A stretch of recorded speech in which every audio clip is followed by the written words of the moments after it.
Well, meanwhile, Lubbock Fire Rescue is adopting a new on-scene emergency management system aiming to strengthen its service to the community while keeping its first responders and us safe.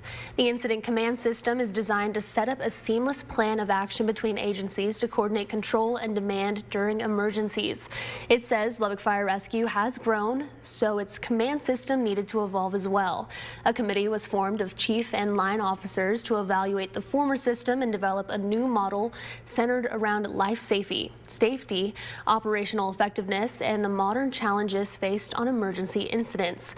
Before they can officially launch the new system, all Lubbock Fire Rescue crews and officers are receiving training to allow flawless execution when it's time to put the plan in action.